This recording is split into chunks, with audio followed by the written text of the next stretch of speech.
Emma Ray Johnson had always been invisible in Pine Ridge, Alabama, the kind of small town where everyone knew everyone, but somehow nobody really saw her. At 17, she spent her afternoons in her grandfather's oil-stained garage while other girls her age were at the mall or dating. Her grandfather, Robert, was a Vietnam veteran who taught her that if you can fix what's broken here, you can fix anything out there. The garage became Emma's sanctuary. Ancient radios, broken farm equipment, and an outdated computer that wheezed to life became her teachers. She learned electrical circuits from necessity, coding from library books that were 10 years old, and problem-solving from pure stubbornness. Her mother, Janet, worked double shifts at the school cafeteria to keep them afloat after Emma's father vanished when she was 3. "Emma's always been different," the neighbors would whisper, not unkindly, but with the resigned tone reserved for children who didn't quite fit the mold. When she announced her plan to become an aerospace engineer in the Air Force, the laughter echoed through Pine Ridge High's hallways for weeks. Her guidance counselor, Mrs. Patterson, pulled her aside after the announcement. "Honey, maybe community college would be more realistic? There's a nice department store opening in Montgomery. Good benefits." But Emma had already made up her mind. While her classmates slept, she studied calculus by flashlight. While they partied, she ran 5 miles on dusty back roads before dawn. She taught herself advanced mathematics from borrowed university textbooks and learned programming languages that most college students struggled with. The day her Air Force acceptance letter arrived, 98th percentile on all tests, full scholarship. To the engineering program, only 3 people came to see her off. Her mother, her grandfather, and Mrs. Henderson, the librarian who had special-ordered books for her through interlibrary loans. As the bus pulled away from Pine Ridge, Emma pressed her face to the window, watching the cotton fields blur into memory. She carried 2 suitcases and a heart full of hope, not knowing she was about to enter a world that would try to break her spirit before she could prove her worth. The girl from nowhere was heading somewhere, and she had no idea that being underestimated would become her greatest weapon. Holloman Air Force Base in New Mexico felt like landing on Mars. The desert stretched endlessly, nothing like the lush green fields of home. Emma stood in the processing line with 43 other new recruits, trying not to stare at their perfectly pressed uniforms and confident postures. Most had come from military families or prestigious universities. She'd come from a garage. "Is she lost?" someone whispered behind her. Did she mean to join the beauty pageant next door? "That's the Alabama girl," another voice snickered. "Probably thinks a semiconductor is someone who drives a truck part-time." Emma's cheeks burned, but she kept her eyes forward. During introductions, she stated her credentials clearly: high test scores, self-taught programming skills, experience with complex machinery. Major Davidson, the supervising officer, looked at her with barely concealed skepticism. "We need engineers? Here, Johnson, not people who tinker with farm equipment." The laughter that followed felt like a physical blow. Emma was assigned to the backup technical support team, essentially checking cables and maintaining basic infrastructure. It was the lowest-ranked position for someone with her qualifications, and everyone knew it. The message was crystal clear: "We don't believe in you." Her bunkmate, Jessica Torres from Colorado, was the only one who showed her any kindness. "Don't let them get to you," Jessica whispered on their 3rd night. "I've seen your test scores posted on the board. You're smarter than half these guys, and they know it." But knowing didn't make it easier. Emma watched her reports go unread, her suggestions ignored, her innovations dismissed. When Lieutenant Bradley Kowalski, son of a 4-star general, took her radar improvement design and presented it as his own, she confronted him privately. He smiled coldly. "Who do you think they'll believe, Johnson? You or me?" Emma didn't report him. Instead, she decided to watch and wait, learning the base's politics as carefully as she'd once learned the intricacies of a combustion engine. She observed how information flowed, who had real influence, and most importantly, she noticed the gaps everyone else overlooked. The night shift monitoring the auxiliary radar system was considered punishment duty, 12 hours alone in a cold, dimly lit room, babysitting outdated equipment prone to glitches. When volunteers were requested, Emma raised her hand. "It's yours, Johnson," Major Davidson said with a shrug. "Try not to break anything." That first night, alone in the monitoring room, Emma began documenting every flaw in the auxiliary system. Without authorization, she started rewriting the interface, creating redundancies, building something extraordinary that only she understood. She called it Plan D for dismissed, because that's exactly what they'd done to her, and exactly what would save them all. 6 months into her assignment, Emma had become a ghost in the system. By day, she was the quiet girl who never complained about taking the worst shifts. By night, she was building something revolutionary in the shadows of the auxiliary monitoring room. "Johnson's finally learned her place," she overheard Major Davidson telling his assistant. "No more uppity suggestions, no more attitude, just doing her job." If only they knew. Emma had developed a routine that would have impressed any spy. She volunteered for every graveyard shift, every holiday duty, every assignment nobody wanted. While the base slept, she was creating a parallel defense system that could take over if the main network ever failed.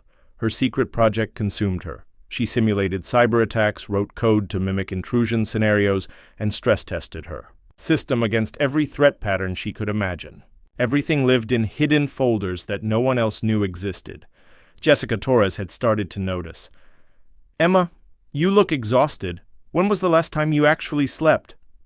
"I sleep," Emma lied, rubbing her eyes. The truth was she was running on 3 hours of sleep and pure determination. But she was so close to something breakthrough. The irony wasn't lost on her. The very people who had dismissed her capabilities were unknowingly depending on her dedication.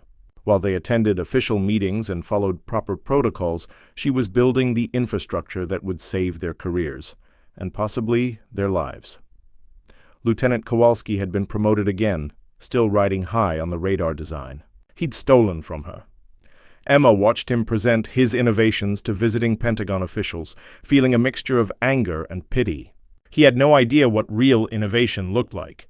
Late one night, as she refined the final protocols of Plan D, Emma allowed herself a moment of satisfaction. Her system wasn't just better than the main defense network, it was evolutionary. It could adapt, learn, and respond to threats that traditional systems couldn't even recognize. Her grandfather's voice echoed in her memory. "Emma, sometimes you've got to fix what's broken before anyone even knows it's broken." She was about to put that philosophy to the ultimate test. The calendar on her desk showed March 14th.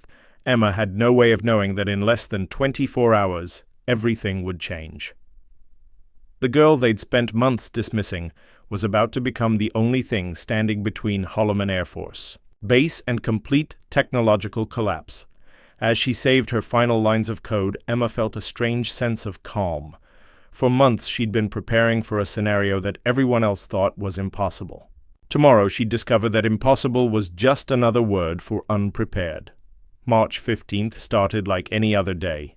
Emma finished her overnight shift, bleary-eyed but satisfied with the latest improvements to Plan D. She was gathering her things when the first alarm sounded. Red lights flashed across every screen in the command center. The main radar defense system was being systematically disabled, error messages flooding the monitors like digital blood. Emma watched the chaos unfold with growing recognition. She'd seen this attack pattern before in a coding competition she'd entered online the previous year. "What the hell is happening?" Major Davidson shouted as officers rushed into the room. Initially, everyone assumed it was an unannounced drill, but as system after system went dark, the truth became terrifyingly clear. This was real security. Protocols were initiated and failed. Backup systems activated and were immediately compromised. Emma stood quietly in the corner, watching the code scroll across the screens, her heart pounding as she recognized the attack's signature. "We're completely blind!" someone screamed. "Communications are down. Tactical systems are compromised. We're sitting ducks!" Panic spread through the command center like wildfire. Senior officers barked orders that couldn't be executed. Technicians ran diagnostics on systems that no longer responded, and the base's entire technological infrastructure collapsed around them. Emma watched Lieutenant Kowalski frantically trying to implement solutions that were years out of date, his face pale with the realization that his stolen innovations were useless against a real threat. Major Davidson was on 3 different phones, simultaneously, none of which were working properly. The attack was sophisticated, relentless, and unlike anything in their protocols. Emma knew why. It was based on a program she'd written for an underground coding competition, then improved upon by someone with serious resources and malicious intent. But she also knew its weakness. Without asking permission, Emma walked to the auxiliary terminal and connected her personal laptop. Her fingers flew across the keyboard as she opened Plan D. Around her, the chaos continued, but she blocked it out, focusing entirely on the code that had consumed her life for 6 months. 5 minutes later, the auxiliary radar came back online. 10 minutes after that, the main screens began to recover. 20 minutes later, the entire system was locked down, the attack completely neutralized. As the command center slowly regained control, every eye in the room turned to the young woman standing by the auxiliary terminal, her laptop still connected, sweat beading on her forehead. Major Davidson approached her, his face a mixture of confusion and anger. "Who authorized you to access the system, Johnson?" Emma looked him directly in the eyes, her voice steady despite her racing heart. "No one, sir. I just didn't want to see this base go down." The silence that followed felt like eternity. Finally, the commanding officer spoke, his voice quieter now. "I think we've just been saved by a farm girl from Alabama." In the days that followed, Emma's life changed forever. But in that moment, she felt only relief. The ghost in the system had finally stepped into the light. The technical report sent to the Pentagon 3 days later confirmed what Emma already knew. Without the auxiliary system she'd secretly built during months of lonely night shifts, Holloman Air Force Base would have been completely compromised. They would have lost control of billions of dollars in defense assets and critical security information. Emma found herself summoned to Washington, D.C., standing before a panel of generals and cybersecurity experts in a conference room that probably cost more than her mother's annual salary. She walked them through the architecture she'd created, explaining each layer of protection, each adaptive protocol, each innovation born from necessity and determination. When she finished, General Patricia Williams leaned forward. "Where did you learn to do this kind of work, Airman Johnson?" "In my grandfather's garage, ma'am, and the public library." Someone in the back of the room chuckled, but General Williams didn't laugh. Instead, she stood up. "From that garage, you built a system that protected national security assets worth billions of dollars. I salute you." The ripples from that day spread quickly through Holloman. Lieutenant Kowalski was quietly transferred to another unit. His theft of Emma's earlier work had been uncovered during the investigation. Major Davidson and the other supervisors who had dismissed her abilities wrote personal letters of apology that Emma filed away without reading. Her name was officially credited in all system documentation, and she was promoted to the Cybersecurity and Space Strategy Division, a position usually reserved for officers with years more experience. But Emma didn't gloat. When reporters asked about her feelings toward those who had underestimated her, she simply said, "I did what was right, not to prove anything, but to protect what matters." Jessica Torres found her in the commissary after the promotion ceremony. "How does it feel to be the hero of Holloman?" she asked with a grin. "Like I finally have a chance to do the job I came here to do," Emma replied. "Nothing more, nothing less." The truth was more complex. Emma felt vindicated, yes, but also strangely hollow. She'd spent so much energy preparing for this moment that she hadn't thought about what came after. The girl who had thrived in the shadows now found herself thrust into the spotlight, and it was taking some adjustment. Her mother called that evening, crying with pride. "Your grandfather would be so proud," Janet whispered through the phone. "He always said you were special." "I'm not special, Mama. I just refused to quit when people told me I wasn't good enough." "Maybe that's what makes you special." As Emma hung up the phone, she realized that her real work was just beginning. Being recognized was nice, but changing the system, ensuring that other overlooked talents weren't dismissed the way she had been, that would be her true legacy. The farm girl from Alabama had proven herself, but she wasn't done surprising anyone yet. 1 year after the incident that changed everything, Emma returned to Pine Ridge, Alabama for the first time since leaving for the Air Force. She arrived in a rental car, wearing her dress uniform, carrying blueprints and funding approval for a project that would transform her old high school. The computer lab she established wasn't just about equipment, it was about possibility. She funded STEM courses, brought in advanced internet connectivity, and personally trained 3 teachers in cybersecurity fundamentals. When the local newspaper wanted to do a story, Emma insisted they focus on the students, not her. "This isn't about looking backward," she told the reporter. "It's about making sure the next generation doesn't have to prove themselves the way I did." At Holloman, Emma's influence was growing in ways that surprised even her. The cybersecurity division had been restructured around her innovative approaches, and her adaptive defense systems were being implemented at bases across the country. But more importantly, she was changing the culture. During a recent staff meeting, a young airman from rural Montana had presented an idea for improving satellite communication protocols. When one of the senior officers made a dismissive comment about backwoods solutions, Emma stood up. "I suggest we consider this proposal very carefully," she said quietly. "Sometimes the best ideas come from places we least expect." The room fell silent. Everyone remembered what happened the last time someone underestimated an unconventional background. The proposal was reviewed, refined, and implemented 6 months later, saving the department millions in operational costs. Emma had learned to use her story strategically, not for personal gain, but to create space for others like her. She kept a photo on her desk, her grandfather in his garage, teaching her to repair an old radio, as a reminder of where innovation really comes from.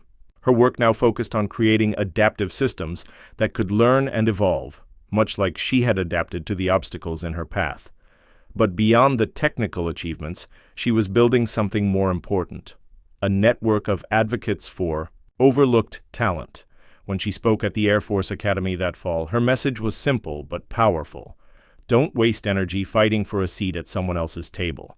Build your own table and make it strong enough for others to join you. The Air Force had established a scholarship in her name, specifically for young people from underserved communities with aptitude in STEM fields. When asked about this honor, Emma noted that recognition was never her goal, but reaching back to help others always was. "The world doesn't need more people who fit in," she told the scholarship recipients. "It needs more people who stand out by thinking differently." Emma's transformation from dismissed outsider to system changer was complete, but her impact was just beginning. She had learned something profound. Being underestimated wasn't a disadvantage. It was an opportunity to build something revolutionary while no one was watching. And she was far from finished. 2 years after saving Holloman Air Force Base, Emma faced her biggest test yet. The Pentagon had called a classified briefing on next-generation defense systems, and she was the youngest person in the room by at least 15 years. Around the table sat generals, defense contractors, and politicians who controlled billions in military spending. Emma had been invited to present her latest innovation, a revolutionary adaptive defense network that could predict and neutralize cyber threats before they fully materialized. But as she set up her presentation, she felt the familiar weight of skeptical stares. General Robert Martinez, known for his old-school approach to military technology, leaned back in his chair. "Johnson, I've read your file. Impressive work. At Holloman, but this," he gestured at her presentation materials, "this sounds like science fiction. Are you sure you're not overreaching?" Emma met his gaze steadily. "With respect, sir, people said the same thing about Plan D, right up until it saved a multi-billion-dollar installation." She began her presentation, walking the room through complex algorithms and adaptive protocols with the same patience she'd once used to explain radio circuits to her grandfather. The technology was groundbreaking, a defense system that could literally evolve in real time, learning from each attack attempt and becoming stronger. Halfway through, defense contractor Michael Stevens interrupted. "This is all very impressive. In theory, but the implementation costs would be astronomical. We're talking about rebuilding our entire cyber infrastructure."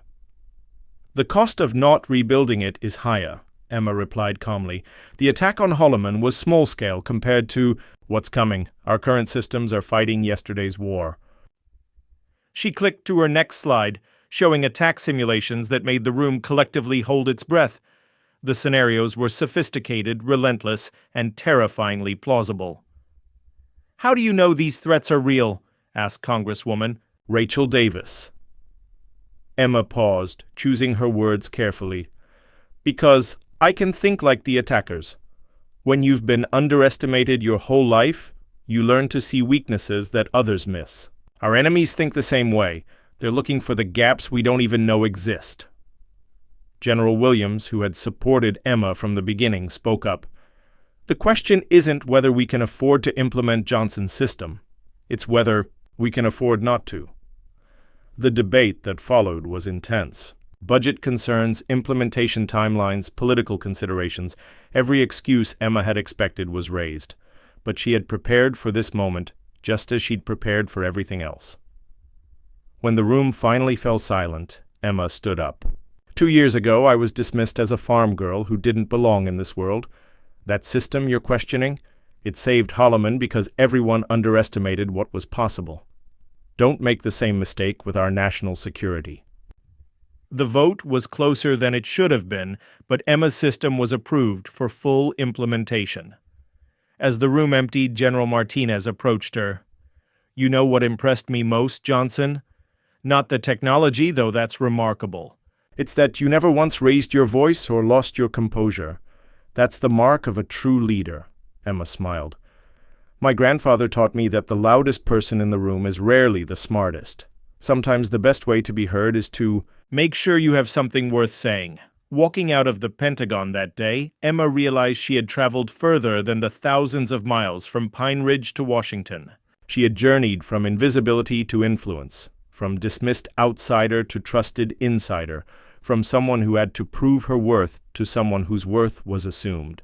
The farm girl from Alabama had not just found her seat at the table, she had redesigned the entire table.